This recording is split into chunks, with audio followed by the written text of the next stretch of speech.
28/4/25 പ്രഭാതമുരളി ബാബ്ദാദ മധുബൻ.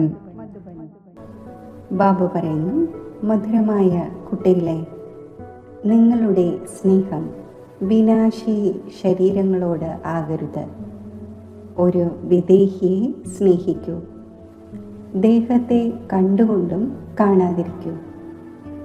ചോദ്യം: ബുദ്ധിയെ സ്വച്ഛമാക്കാനുള്ള പുരുഷാർത്ഥം എന്താണ്? സ്വച്ഛ ബുദ്ധിയുടെ അടയാളങ്ങൾ എന്തായിരിക്കും? ഉത്തരം: ദേഹി അഭിമാനി ആകുന്നതിലൂടെയാണ് ബുദ്ധി സ്വച്ഛമാകുന്നത്. ഇങ്ങനെയുള്ള ദേഹി അഭിമാനികളായ കുട്ടികൾ സ്വയം ആത്മാവാണ് എന്ന് മനസ്സിലാക്കി ഒരു ബാബയെ സ്നേഹിക്കും. ബാബയിൽ നിന്ന് തന്നെ കേൾക്കും.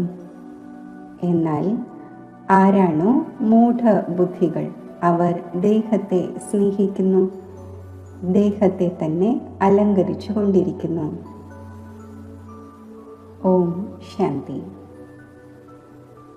ഓം ശാന്തി എന്ന് പറഞ്ഞത് ആരാണ്? കേട്ടത് ആരാണ്? മറ്റ് സത്സംഗങ്ങളിൽ ജിജ്ഞാസുക്കളാണ് കേൾക്കുന്നത്. മഹാത്മാവോ ഗുരുവോ മറ്റോ കേൾപ്പിച്ചു എന്ന് പറയും. ഇവിടെ പരമാത്മാവാണ് കേൾപ്പിച്ചത്, ആത്മാവാണ് കേട്ടത്. പുതിയ കാര്യമാണല്ലോ. ദേഹി അഭിമാനി ആകേണ്ടി വരും. പലരും ഇവിടെയും ദേഹാഭിമാനിയായാണ് ഇരിക്കുന്നത്. കുട്ടികളായ നിങ്ങൾ ദേഹി അഭിമാനിയായി ഇരിക്കേണ്ടതാണ്. ഞാൻ ആത്മാവ് ഈ ശരീരത്തിൽ വിരാജിക്കുന്നു. ശിവബാബ നമുക്ക് മനസ്സിലാക്കിച്ചു തരുന്നു. ഇത് ബുദ്ധിയിൽ നല്ല രീതിയിൽ ഓർമ്മയുണ്ടായിരിക്കണം. ആത്മാവായ എൻ്റെ കണക്ഷൻ പരമാത്മാവിനോടാണ്. പരമാത്മാവ് വന്ന് ഈ ശരീരത്തിലൂടെ കേൾപ്പിക്കുന്നു. ഇദ്ദേഹം ദല്ലാളാണ്. നിങ്ങൾക്ക് മനസ്സിലാക്കിച്ചു തരുന്നത് ആ ഒന്നാണ്. ഇദ്ദേഹത്തിനും സമ്പത്ത് നൽകുന്നത് ആ ഒന്നാണ്. അതിനാൽ ബുദ്ധി ആ വശത്തേക്ക് പോകേണ്ടതാണ്. ഒരച്ഛന് 5 or 7 കുട്ടികൾ ഉണ്ടെന്നിരിക്കട്ടെ. അവരുടെ ബുദ്ധിയോഗം അച്ഛൻ്റെ നേർക്ക് ആയിരിക്കുമല്ലോ. കാരണം അച്ഛനിൽ നിന്നാണ് സമ്പത്ത് ലഭിക്കേണ്ടത്. സഹോദരനിൽ നിന്നും സമ്പത്ത് ലഭിക്കുന്നില്ല. സമ്പത്ത് എല്ലായ്പ്പോഴും അച്ഛനിൽ നിന്നാണ് ലഭിക്കുന്നത്. ആത്മാവിന് ആത്മാവിൽ നിന്നും സമ്പത്ത് ലഭിക്കുന്നില്ല. നിങ്ങൾക്കറിയാം, ആത്മാവിൻ്റെ രൂപത്തിൽ നാം എല്ലാം സഹോദരങ്ങളാണ്. നമ്മൾ ആത്മാക്കളുടെ എല്ലാം കണക്ഷൻ ഒരു പരംപിത പരമാത്മാവിനോടാണ്. ആ ഒന്ന് പറയുന്നു, എന്നെ മാത്രം ഓർമ്മിക്കൂ, എന്നോട് മാത്രം പ്രീതി വയ്ക്കൂ, രചനയോട് വയ്ക്കാതിരിക്കൂ, ദേഹി അഭിമാനിയാകൂ. എന്നെ അല്ലാതെ ഏതെങ്കിലും ദേഹധാരിയെ ഓർമ്മിക്കുന്നുവെങ്കിൽ ഇതിനെ ദേഹാഭിമാനം എന്ന് പറയുന്നു. ഈ ദേഹധാരി നിങ്ങളുടെ മുന്നിലുണ്ടെങ്കിലും നിങ്ങൾ ഇദ്ദേഹത്തെ നോക്കരുത്. ബുദ്ധിയിൽ ആ ഒന്നിൻ്റെ ഓർമ്മയാണ് ഉണ്ടായിരിക്കേണ്ടത്. അവരാകട്ടെ പരസ്പരം സഹോദരങ്ങളാണെന്ന് വെറുതെ പറയുക മാത്രം ചെയ്യുന്നു. ഇപ്പോൾ നിങ്ങൾക്കറിയാം, നമ്മൾ ആത്മാവാണ്, പരംപിത പരമാത്മാവിൻ്റെ സന്താനമാണ്. സമ്പത്ത് പരമാത്മാവാകുന്ന ബാബയിൽ നിന്നാണ് ലഭിക്കുന്നത്. ആ ബാബ പറയുന്നു, നിങ്ങളുടെ സ്നേഹം ഒരു എന്നോടാണ് ഉണ്ടാകേണ്ടത്. ഞാൻ തന്നെ സ്വയം വന്ന് നിങ്ങൾ ആത്മാക്കളുടെ വിവാഹ നിശ്ചയം എന്നോട് നടത്തിക്കുന്നു. ദേഹധാരിയുമായല്ല വിവാഹ നിശ്ചയം. മറ്റേതെല്ലാം സംബന്ധങ്ങളുണ്ടോ അത് ദേഹത്തിൻ്റെതാണ്. ഇവിടെയുള്ള ബന്ധങ്ങളാണ്. ഈ സമയം നിങ്ങൾക്ക് ദേഹി അഭിമാനിയാകണം. നമ്മൾ ആത്മാവ് ബാബയിൽ നിന്നും കേൾക്കുന്നു. ബുദ്ധി ബാബയുടെ നേർക്ക് പോകണം. ബാബ ഇദ്ദേഹത്തിൻ്റെ അരികിലിരുന്ന് നമുക്ക് ജ്ഞാനം നൽകുന്നു. ആ ഒന്ന് ശരീരത്തെ ലോണെടുത്തിരിക്കുകയാണ്. ആത്മാവ് ഈ ശരീരമാകുന്ന വീട്ടിൽ വന്ന് പാർട്ട് അഭിനയിക്കുന്നു. അത് പാർട്ട് അഭിനയിക്കുന്നതിന് വേണ്ടി സ്വയം തന്നെ വീട്ടു തടങ്കലിൽ ആക്കുന്നത് പോലെയാണ്. ഇതിൽ പ്രവേശിച്ച് സ്വയം തന്നെ ഈ വീട്ടിൽ ബന്ധിച്ച് പാർട്ട് അഭിനയിക്കുന്നു. ആത്മാവ് തന്നെയാണ് ഒരു ശരീരം ഉപേക്ഷിച്ച് മറ്റൊന്ന് എടുക്കുന്നത്, പാർട്ട് അഭിനയിക്കുന്നത്.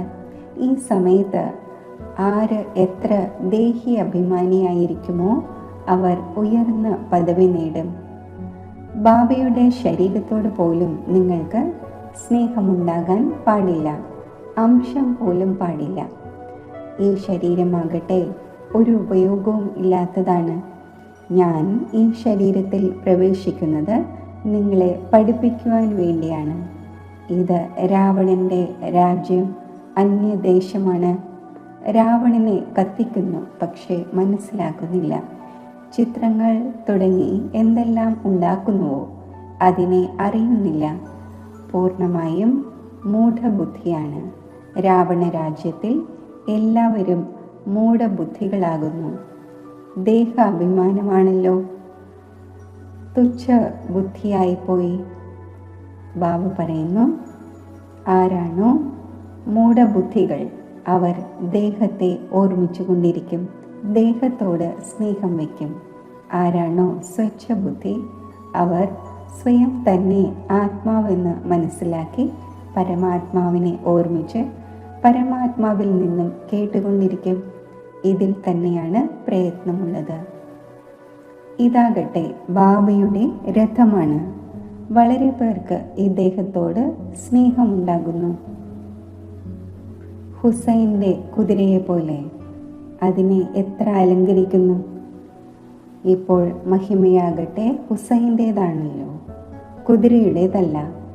തീർച്ചയായും മനുഷ്യൻ്റെ ശരീരത്തിൽ ഹുസൈൻ്റെ ആത്മാവ് വന്നിട്ടുണ്ടാകുമല്ലോ. അവർ ഈ കാര്യങ്ങളെ മനസ്സിലാക്കുന്നില്ല. ഇപ്പോൾ ഇതിനെ രാജസ്വ, അശ്വമേധ, അവിനാശി, രുദ്ര ജ്ഞാനയജ്ഞം എന്ന് പറയുന്നു. അശ്വം എന്ന പേര് കേട്ട് അവർ കുതിരയാണെന്ന് മനസ്സിലാക്കി അതിനെ സ്വാഹ ചെയ്യുന്നു. ഇതെല്ലാം ഭക്തിമാർഗത്തിലെ കഥകളാണ്. ഇപ്പോൾ നിങ്ങളെ സുന്ദരമാക്കി മാറ്റുന്ന യാത്രക്കാരൻ ഇതാണല്ലോ. ഇപ്പോൾ നിങ്ങൾക്കറിയാം, നമ്മൾ ആദ്യം വെളുപ്പായിരുന്നു, പിന്നെ കറുത്തവരാകുന്നു. ഏതെല്ലാം ആത്മാക്കൾ ആദ്യം വരുന്നുവോ ആദ്യം സതോ പ്രധാനമാണ്, പിന്നെ സതോ രജോ തമോയിൽ വരുന്നു. ബാബ വന്ന് എല്ലാവരെയും ഹസീൻ സുന്ദരമാക്കി മാറ്റുന്നു. ആരെല്ലാം ധർമ്മസ്ഥാപനാർത്ഥം വരുന്നുവോ അവരെല്ലാം സുന്ദരമായ ആത്മാക്കളായിരിക്കും. പിന്നീട് കാമചിതയിലിരുന്ന് കറുത്തു പോകുന്നു. ആദ്യം സുന്ദരം, പിന്നെ ശ്യാമമാകുന്നു. ഇദ്ദേഹം 1-ാം നമ്പറിൽ ആദ്യം വരുമ്പോൾ ഏറ്റവും കൂടുതൽ സുന്ദരമാകുന്നു. ഇവരെ പോലെ, അതായത് ലക്ഷ്മി നാരായണന്മാരെ പോലെ നാച്ചുറൽ സൗന്ദര്യമുള്ളവർ വേറെ ആരും ഉണ്ടാകില്ല. ഇത് ജ്ഞാനത്തിൻ്റെ കാര്യമാണ്. ക്രിസ്ത്യൻസ് ആകട്ടെ ഭാരതവാസികളെക്കാൾ സുന്ദരമാണ്, കാരണം ആ ഭാഗത്ത് വസിക്കുന്നവരാണ്. എന്നാൽ സത്യയുഗത്തിൽ നാച്ചുറൽ ബ്യൂട്ടിയാണ്. ആത്മാവും ശരീരവും രണ്ടും സുന്ദരമാണ്. ഈ സമയം എല്ലാവരും പതീതവും കറുത്തവരുമാണ്. ബാബ വന്ന് എല്ലാവരെയും സുന്ദരമാക്കുന്നു. ആദ്യം സതോ പ്രധാനവും പവിത്രവുമായിരിക്കും, പിന്നെ ഇറങ്ങി കാമചിതയിലിരുന്ന് കറുത്തു പോകുന്നു. ഇപ്പോൾ എല്ലാ ആത്മാക്കളെയും പവിത്രമാക്കുന്നതിന് വേണ്ടി ബാബ വന്നിരിക്കുകയാണ്. ബാബയെ ഓർമ്മിക്കുന്നതിലൂടെയാണ് നിങ്ങൾ പാവനമായി മാറുന്നത്. അപ്പോൾ ഒന്നിനെ ഓർമ്മിക്കേണ്ടതുണ്ട്, ദേഹധാരിയുമായി പ്രീതി വയ്ക്കരുത്. നമ്മൾ ഒരു ബാബയുടേതാണ്, ആ ഒന്ന് തന്നെയാണ് സർവസ്വവും എന്ന് ബുദ്ധിയിൽ ഉണ്ടായിരിക്കട്ടെ. ഈ കണ്ണുകൾ കൊണ്ട് കാണുന്ന എന്തെല്ലാം ഉണ്ടോ അവയെല്ലാം വിനാശമാകും. ഈ കണ്ണുകൾ പോലും ഇല്ലാതാകും. പരംപിത പരമാത്മാവിനെ ത്രിനേത്രി എന്ന് പറയുന്നു. പരമാത്മാവിന് ജ്ഞാനത്തിൻ്റെ മൂന്നാമത്തെ നേത്രമുണ്ട്. ത്രിനേത്രി, ത്രികാലദർശി, ത്രിലോകിനാഥൻ എന്ന ടൈറ്റിൽ ആ ഒന്നിന് ലഭിച്ചിരിക്കുന്നു. ഇപ്പോൾ നിങ്ങൾക്ക് 3 ലോകങ്ങളുടെയും ജ്ഞാനമുണ്ട്. പിന്നീട് ഇത് അപ്രത്യക്ഷമാകുന്നു. ആരിലാണോ ജ്ഞാനമുള്ളത് ആ ആൾ വന്ന് നൽകുന്നു. നിങ്ങൾക്ക് ബാബ 84 ജന്മങ്ങളുടെ ജ്ഞാനം കേൾപ്പിക്കുന്നു. ബാബ പറയുന്നു, സ്വയം ആത്മാവാണ് എന്ന് മനസ്സിലാക്കൂ. ഞാൻ ഈ ശരീരത്തിൽ പ്രവേശിച്ച് വന്നിരിക്കുകയാണ് നിങ്ങളെ പാവനമാക്കാൻ. എന്നെ ഓർമ്മിക്കുന്നതിലൂടെയാണ് പാവനമാകുന്നത്. മറ്റാരെയെങ്കിലും ഓർമ്മിച്ചാൽ സതോപ്രധാനമാകാൻ സാധിക്കില്ല, പാപങ്ങൾ മുറിയുകയില്ല. അപ്പോൾ പറയും, വിനാശകാലെ വിപരീത ബുദ്ധി വിനശന്തി എന്ന്. മനുഷ്യരാകട്ടെ വളരെയധികം അന്ധവിശ്വാസത്തിലാണ്. ദേഹധാരികളിൽ തന്നെയാണ് മോഹം വയ്ക്കുന്നത്. ഇപ്പോൾ നിങ്ങൾക്ക് ദേഹി അഭിമാനി ആകണം. ഒന്നിൽ മാത്രം മോഹം വയ്ക്കണം. രണ്ടാമത് ആരിലെങ്കിലും മോഹമുണ്ടെങ്കിൽ ബാബയോട് വിപരീത ബുദ്ധി എന്നതുപോലെയാണ്.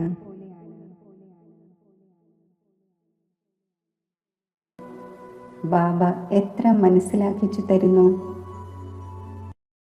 പിതാവായ എന്നെ മാത്രം ഓർമ്മിക്കൂ. ഇതിൽ തന്നെയാണ് പ്രയത്നം. നിങ്ങൾ പറയുന്നുമുണ്ട്, പതീതരായ നമ്മളെ വന്ന് പാവനമാക്കി മാറ്റൂ. ബാബയാണ് പാവനമാക്കുന്നത്.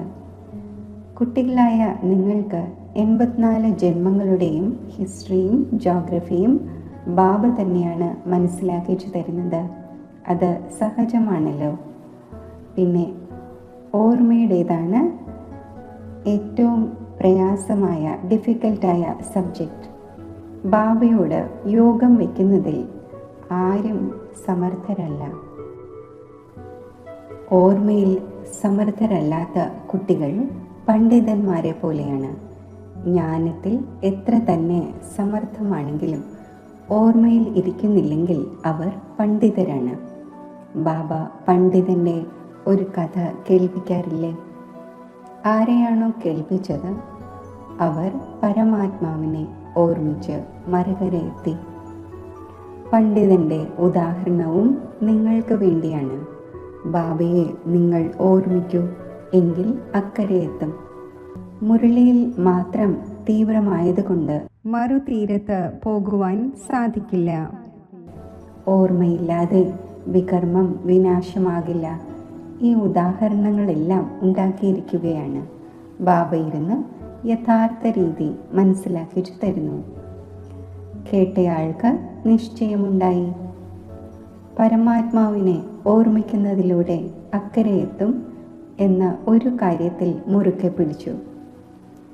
ജ്ഞാനം മാത്രം ഉണ്ടായിരിക്കുകയും യോഗം ഇല്ലാതിരിക്കുകയും ആണെങ്കിൽ ഉയർന്ന പദവി നേടുവാൻ കഴിയില്ല. ഇങ്ങനെ ധാരാളം പേരുണ്ട്, ഓർമ്മയിൽ ഇരിക്കുന്നില്ല. മുഖ്യമായ കാര്യം തന്നെ ഓർമ്മയുടേതാണ്. വളരെ നല്ല നല്ല സേവനം ചെയ്യുന്നവരുണ്ട്. പക്ഷേ ബുദ്ധിയോഗം ശരിയല്ല എങ്കിൽ കുടുങ്ങിക്കിടക്കും. യോഗമുള്ളവർ ഒരിക്കലും ദേഹാഭിമാനത്തിൽ കുടുങ്ങുകയില്ല. അശുദ്ധ സങ്കല്പങ്ങൾ വരികയില്ല. ഓർമ്മയിൽ അപക്വമാണെങ്കിൽ കൊടുങ്കാറ്റ് വരും. യോഗത്തിലൂടെ കർമ്മേന്ദ്രിയങ്ങൾ ഒറ്റയടിക്ക് വശത്താകും. ബാബ ശരിയും തെറ്റും മനസ്സിലാക്കാനുള്ള ബുദ്ധി നൽകുന്നു. മറ്റുള്ളവരുടെ ദേഹത്തിൻ്റെ നേർക്ക് ബുദ്ധി പോകുന്നതിലൂടെ വിപരീത ബുദ്ധി വിനശന്തി ആകിപ്പോകും. ജ്ഞാനം വേറെയാണ്, യോഗം വേറെയാണ്. യോഗത്തിലൂടെ ഹെൽത്ത്, ജ്ഞാനത്തിലൂടെ വെൽത്ത് ലഭിക്കുന്നു. യോഗത്തിലൂടെ ശരീരത്തിൻ്റെ ആയുസ് വർദ്ധിക്കുന്നു. ആത്മാവാകട്ടെ ചെറുതോ വലുതോ ആകുന്നില്ല. ആത്മാവ് പറയും, എൻ്റെ ശരീരത്തിൻ്റെ ആയുസ് വലുതാകുന്നു എന്ന്.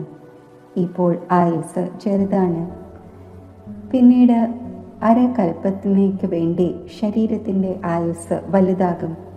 നമ്മൾ തമോ പ്രധാനത്തിൽ നിന്നും സതോ പ്രധാനമായി മാറും. ആത്മാവ് പവിത്രമാകുന്നു. മുഴുവൻ ആധാരവും ആത്മാവിനെ പവിത്രമാക്കി മാറ്റുന്നതിലാണ്. പവിത്രമാകാതിരുന്നാൽ പദവിയും നേടുകയില്ല. മായ ചാർട്ട് വയ്ക്കുന്നതിൽ കുട്ടികളെ അലസരാക്കി മാറ്റുന്നു. കുട്ടികൾ ഓർമ്മയുടെ യാത്രയുടെ ചാർട്ട് വളരെ താല്പര്യത്തോടുകൂടി വയ്ക്കണം. നോക്കണം, നമ്മൾ ബാബയെ ഓർമ്മിക്കുന്നുണ്ടോ, അതോ ഏതെങ്കിലും ബന്ധുമിത്രാദികളുടെ മറ്റും നേർക്ക് ബുദ്ധി പോകുന്നുണ്ടോ? മുഴുവൻ ദിവസത്തിലും ആരുടെ ഓർമ്മയാണ് ഉണ്ടായിരുന്നത്, അഥവാ ആരോടാണ് പ്രീതി ഉണ്ടായിരുന്നത്, എത്ര സമയം വേസ്റ്റ് ചെയ്തു, തൻ്റെ ചാർട്ട് വയ്ക്കണം. എന്നാൽ റെഗുലറായി ചാർട്ട് വയ്ക്കാനുള്ള ശക്തി ആരിലുമില്ല. വിരളം പേർക്കാണ് വയ്ക്കുവാൻ സാധിക്കുന്നത്. മായ പൂർണ്ണമായും ചാർട്ട് വയ്ക്കാൻ അനുവദിക്കുന്നില്ല. ഒറ്റയടിക്ക് അലസരാക്കി മാറ്റുന്നു. ചുറുചുറുക്ക് ഇല്ലാതാകുന്നു. ബാബ പറയുന്നു, എന്നെ മാത്രം ഓർമ്മിക്കൂ.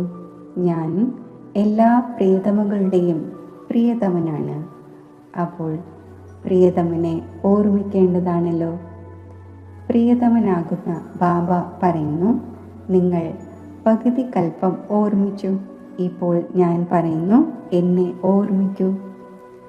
എങ്കിൽ വികർമ്മം വിനാശമാകും. ഇങ്ങനെ സുഖം തരുന്ന ബാബയെ എത്ര ഓർമ്മിക്കേണ്ടതാണ്. മറ്റുള്ളവരെല്ലാം ദുഃഖം നൽകുന്നവരാണ്. അവരൊന്നും ഉപയോഗത്തിൽ വരുന്നവരല്ല. അന്തിമ സമയത്ത് ഒരു പരമാത്മാവാകുന്ന ബാബ തന്നെയാണ് ഉപയോഗത്തിൽ വരുന്നത്. അന്തിമ സമയം ഒന്ന് പരിധിയുള്ളതാണ്, മറ്റൊന്ന് പരിധിയില്ലാത്തതാണ്. ബാബ മനസ്സിലാക്കിച്ചു തരുന്നു, നല്ല രീതിയിൽ ഓർമ്മിച്ചു കൊണ്ടിരിക്കുമെങ്കിൽ അകാല മൃത്യു ഉണ്ടാകില്ല. നിങ്ങളെ അമരമാക്കി മാറ്റുകയാണ്. ആദ്യം ബാബയോട് പ്രീതബുദ്ധി ആവശ്യമാണ്. ആരുടെയെങ്കിലും ശരീരത്തോട് പ്രീതി ഉണ്ടായിരിക്കുകയാണെങ്കിൽ വീണു പോകും, ഫെയിലായി പോകും, ചന്ദ്രവംശയിലേക്ക് പോകും. സത്യയുഗി സൂര്യവംശി രാജധാനിയെയാണ് സ്വർഗം എന്ന് പറയുന്നത്.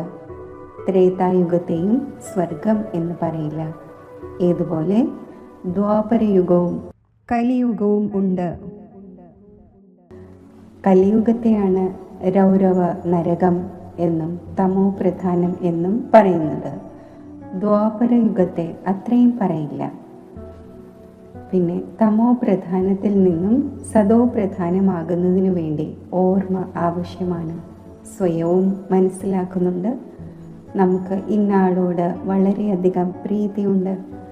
ആ ആളുടെ ആധാരമില്ലാതെ നമ്മുടെ മംഗളം ഉണ്ടാകില്ല. ഇപ്പോൾ ഇങ്ങനെയുള്ള അവസ്ഥയിൽ മരിച്ചു പോവുകയാണെങ്കിൽ എന്ത് സംഭവിക്കും? വിനാശകാലേ വിപരീത ബുദ്ധി വിനശന്തി. പൊടിപടലങ്ങൾ പോലെയുള്ള, അതായത് വിലയില്ലാത്ത പദവി നേടും. ഇക്കാലത്ത് ലോകത്തിൽ ഫാഷൻ്റെയും വളരെ വലിയ പ്രശ്നമുണ്ട്. തന്നിൽ പ്രണയത്തിലാക്കുന്നതിനു വേണ്ടി ശരീരത്തെ എത്ര ടിപ് ടോപ്പ് ആക്കുന്നു. ഇപ്പോൾ ബാബ പറയുന്നു, കുട്ടികളെ ആരുടെയും നാമരൂപത്തിൽ കുടുങ്ങരുത്. ലക്ഷ്മി നാരായണന്മാരുടെ ഡ്രസ് നോക്കൂ, എത്ര റോയലാണ്. അത് ശിവാലയമാണ്. ഇതിനെ വേശ്യാലയം എന്ന് പറയുന്നു. ഈ ദേവതമാരുടെ മുന്നിൽ പോയി പറയുന്നു, നമ്മൾ വേശ്യാലയത്തിൽ കഴിയുന്നവരാണ്. ഇക്കാലത്ത് ഫാഷൻ്റെ ഇങ്ങനെയുള്ള പ്രശ്നങ്ങളുണ്ട്. എല്ലാവരുടെയും ദൃഷ്ടി പോകുന്നു. പിന്നെ പിടികൂടി തട്ടിക്കൊണ്ടു പോകുന്നു. സത്യയുഗത്തിലാകട്ടെ നിയമാനുസൃതമായ പെരുമാറ്റമായിരിക്കും. അവിടെ നാച്ചുറൽ ബ്യൂട്ടി ആയിരിക്കുമല്ലോ, അന്ധവിശ്വാസത്തിൻ്റെ കാര്യമില്ല. ഇവിടെയാണെങ്കിൽ കാണുമ്പോൾ തന്നെ ഇഷ്ടം തോന്നുന്നു. അപ്പോൾ പിന്നെ മറ്റ് ധർമ്മത്തിലുള്ളവരുമായും വിവാഹം നടത്തുന്നു. ഇപ്പോൾ നിങ്ങളുടേത് ഈശ്വരീയ ബുദ്ധിയാണ്. കല്ല് ബുദ്ധിയിൽ നിന്നും പവിഴ ബുദ്ധിയാക്കുവാൻ ബാബയ്ക്കല്ലാതെ മറ്റാർക്കും സാധിക്കില്ല. അത് രാവണ സമ്പ്രദായമാണ്. നിങ്ങൾ ഇപ്പോൾ രാമസമ്പ്രദായം ആയിരിക്കുന്നു. പാണ്ഡവരും കൗരവരും ഒരേ സമ്പ്രദായത്തിലേതായിരുന്നു. പിന്നെയുള്ള യാദവർ യൂറോപ്പ് വാസികളാണ്. ഗീതയിലൂടെ ആരും മനസ്സിലാക്കുന്നില്ല യാദവർ യൂറോപ്പ് വാസിയാണ് എന്ന്. അവരാണെങ്കിൽ യാദവ സമ്പ്രദായവും ഇവിടെയാണ് എന്ന് പറയുന്നു. ബാബ ഇരുന്ന് മനസ്സിലാക്കിച്ചു തരുന്നു, യാദവർ യൂറോപ്പ് വാസിയാണ്. അവർ തൻ്റെ വിനാശത്തിന് വേണ്ടി ഈ മിസൈലും മറ്റും ഉണ്ടാക്കിയിരിക്കുകയാണ്. പാണ്ഡവരുടെ വിജയം ഉണ്ടാകുന്നു. അവർ പോയി സ്വർഗത്തിൻ്റെ അധികാരിയാകും. പരമാത്മാവ് തന്നെയാണ് വന്ന് സ്വർഗത്തിൻ്റെ സ്ഥാപന ചെയ്യുന്നത്. ശാസ്ത്രങ്ങളിൽ പാണ്ഡവർ ഉരുകി മരിച്ചു എന്ന് കാണിച്ചിരിക്കുന്നു. യാതൊരു അറിവുമില്ല, കല്ല് ബുദ്ധിയാണല്ലോ. ഡ്രാമയുടെ രഹസ്യത്തെ അല്പം പോലും ആരും അറിയുന്നില്ല. ബാബയുടെ അടുത്ത് കുട്ടികൾ വരുന്നു. ആഭരണങ്ങളും മറ്റും അണിഞ്ഞുകൊള്ളൂ എന്ന് പറയുന്നു. ബാബ ഇവിടെ ആഭരണങ്ങൾ എങ്ങനെ ശോഭിക്കുവാനാണ് എന്ന് പറയുന്നു. പതീത ആത്മാവിന്, പതീത ശരീരത്തിന് എങ്ങനെ ആഭരണം ശോഭിക്കും? അവിടെയാകട്ടെ നമ്മൾ ഈ ആഭരണങ്ങൾ കൊണ്ട് അലങ്കരിക്കപ്പെട്ടിരിക്കും. അളവറ്റ ധനമുണ്ടായിരിക്കും. എല്ലാവരും സുഖം അനുഭവിക്കുന്നവരായി കഴിയുന്നു. അവിടെ ഈ ഫീലിംഗ് ഉണ്ടാകും, ഇത് രാജാവാണ്, നമ്മൾ പ്രജയാണ്. പക്ഷേ ദുഃഖത്തിൻ്റെ കാര്യമില്ല. ഇവിടെ ധാന്യങ്ങളും മറ്റും ലഭിക്കാത്തപ്പോൾ മനുഷ്യർ ദുഃഖിതരാകുന്നു. അവിടെയാണെങ്കിൽ സർവ്വതും ലഭിക്കുന്നു. ദുഃഖം എന്ന വാക്ക് മുഖത്ത് നിന്നും പുറപ്പെടുകയില്ല. പേര് തന്നെ സ്വർഗം എന്നാണ്. യൂറോപ്യൻസ് അതിനെ പാരഡൈസ് എന്ന് പറയുന്നു. അവിടെ ഗോഡ് ഗോഡസ് നിവസിച്ചിരുന്നു എന്ന് മനസ്സിലാക്കുന്നു. അതിനാൽ അവരുടെ ചിത്രങ്ങളും വളരെ പേർ വാങ്ങുന്നുണ്ട്. എന്നാൽ ആ സ്വർഗം പിന്നീട് എവിടെ പോയി? ഇത് ആർക്കും അറിയില്ല. നിങ്ങൾക്ക് ഇപ്പോൾ അറിയാം ഈ ചക്രം എങ്ങനെ തിരിയുന്നു. പുതിയത് പഴയതാകും, പഴയത് വീണ്ടും പുതിയ ലോകം ആകുന്നു. ദേഹി അഭിമാനി ആകുന്നതിൽ വലിയ പ്രയത്നമുണ്ട്. നിങ്ങൾക്ക് ദേഹി അഭിമാനി ആകുന്നതിലൂടെ ഈ അനേകം രോഗങ്ങൾ ആദിയായവയിൽ നിന്നും മുക്തമാകുവാൻ സാധിക്കും. ബാബയെ ഓർമ്മിക്കുന്നതിലൂടെ ഉയർന്ന പദവി നേടും. ശരി, മധുരമധുരമായ വളരെ കാലം വേർപിരിഞ്ഞ ശേഷം തിരിച്ചു കിട്ടിയ കുട്ടികൾക്ക് മാതാവും പിതാവുമായ ബാപ്ദാദയുടെ സ്നേഹസ്മരണകൾ. Good morning. ആത്മീയ അച്ഛൻ്റെ ആത്മീയ കുട്ടികൾക്ക് നമസ്തേ. ധാരണയ്ക്കുള്ള മുഖ്യസാരം: ഏതെങ്കിലും ദേഹധാരിയെ തൻ്റെ ആധാരമാക്കി മാറ്റരുത്. ശരീരങ്ങളോട് പ്രീതി വയ്ക്കരുത്. മനസ്സിൻ്റെ പ്രീതി ഒരു ബാബയോട് വയ്ക്കണം. ആരുടെയും നാമരൂപങ്ങളിൽ കുടുങ്ങരുത്. ഓർമ്മയുടെ ചാർട്ട് താല്പര്യത്തോടുകൂടി വയ്ക്കണം. ഇതിൽ അലസരാകരുത്. ചാർട്ടിൽ നോക്കണം, എൻ്റെ ബുദ്ധി ആരുടെ നേർക്കാണ് പോകുന്നത്, എത്ര സമയം പാഴാക്കുന്നുണ്ട്. സുഖം നൽകുന്ന ബാബയുടെ ഓർമ്മ എത്ര സമയം നിലനിൽക്കുന്നു. വരദാനം: ഗൃഹസ്ഥ വ്യവഹാരവും ഈശ്വരീയ വ്യവഹാരവും രണ്ടിൻ്റെയും സമാനതയിലൂടെ സദാ ഭാരരഹിതവും സഫലവുമായി ഭവിക്കട്ടെ. എല്ലാ കുട്ടികൾക്കും ശരീര നിർവഹണത്തിൻ്റെയും ആത്മനിർവഹണത്തിൻ്റെയും ഡബിൾ സേവനം ലഭിച്ചിരിക്കുകയാണ്. എന്നാൽ രണ്ട് സേവനങ്ങളിലും സമയത്തിൻ്റെയും ശക്തികളുടെയും സമാന അറ്റൻഷൻ ആവശ്യമാണ്. അഥവാ ശ്രീമത്തിൻ്റെ സൂചി ശരിയായിരിക്കുന്നുവെങ്കിൽ രണ്ട് സൈഡും സമാനമായിരിക്കും. എന്നാൽ ഗൃഹസ്ഥം എന്ന വാക്ക് പറയുമ്പോൾ തന്നെ ഗൃഹസ്ഥിയായി മാറുന്നു. അപ്പോൾ ഒഴിവ് കഴിവ് ആരംഭിക്കുന്നു. അതിനാൽ ഗൃഹസ്ഥി അല്ല, ട്രസ്റ്റി ആണ്. ഈ സ്മൃതിയിലൂടെ ഗൃഹസ്ഥ വ്യവഹാരവും ഈശ്വരീയ വ്യവഹാരവും രണ്ടിലും സമാനത വയ്ക്കൂ. അപ്പോൾ സദാ ഭാരരഹിതവും സഫലവും ആയിരിക്കും. സ്ലോഗൻ: ഫസ്റ്റ് ഡിവിഷനിൽ വരുന്നതിനായി കർമ്മേന്ദ്രിയ ജീത്തും മായാജീത്തും ആകൂ. അവ്യക്ത സൂചന: കമ്പൈൻഡ് രൂപത്തിൻ്റെ സ്മൃതിയിലൂടെ സദാ വിജയി ആകൂ. താങ്കളുടെ ശിവശക്തിയുടെ കമ്പൈൻഡ് രൂപത്തിൻ്റെ സ്മാരകം സദാ പൂജിക്കപ്പെടുന്നു. ശക്തി ശിവനിൽ നിന്നും വേറെയല്ല, ശിവൻ ശക്തിയിൽ നിന്നും വേറെയല്ല. ഇങ്ങനെ കമ്പൈൻഡ് രൂപത്തിൽ ഇരിക്കൂ. ഈ സ്വരൂപത്തെ തന്നെയാണ് സഹജയോഗി എന്ന് പറയുന്നത്.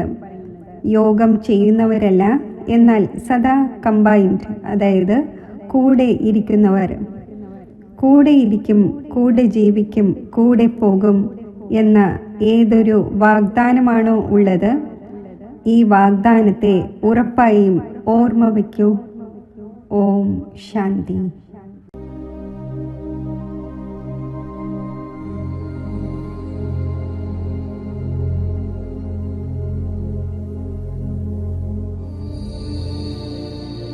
ഹൃദയേശ്വരനായ ബാബയുടെ ഓർമ്മയിൽ മഗ്നമാകുമ്പോൾ പവിത്രമായ പരമാത്മാ സ്നേഹത്തിൻ്റെ ആഴങ്ങളിൽ എത്തിച്ചേർന്ന് അനുപമമായ സുഖശാന്തിയുടെ ദിവ്യ അനുഭൂതിയിൽ ഞാൻ ആത്മാവ് ലയിച്ചിരിക്കുകയാണ്.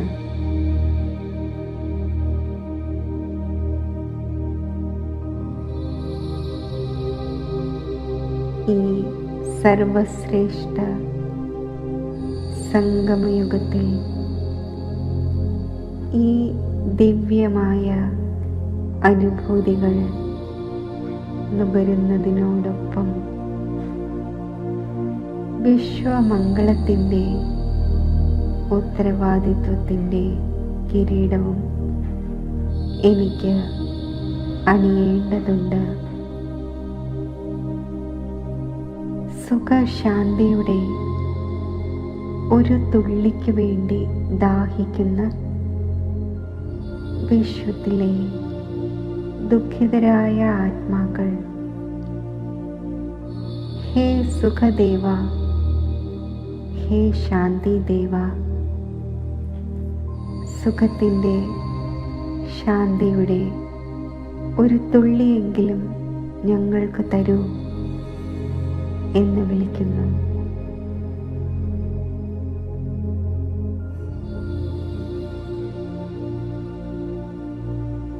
പവിത്രമായ പരമാത്മാ സ്നേഹത്തിൻ്റെ ദിവ്യ അനുഭൂതിയിൽ സ്ഥിതി ചെയ്തുകൊണ്ട് ഞാൻ സുഖശാന്തിയുടെ കിരണങ്ങൾ വിശ്വത്തിലേക്ക് വ്യാപിപ്പിക്കുകയാണ്. സുഖശാന്തിയുടെ ഈ അമൃത കിരണങ്ങൾ ആ ദുഃഖിതരായ ആത്മാക്കളിലേക്ക് എത്തിച്ചേരട്ടെ.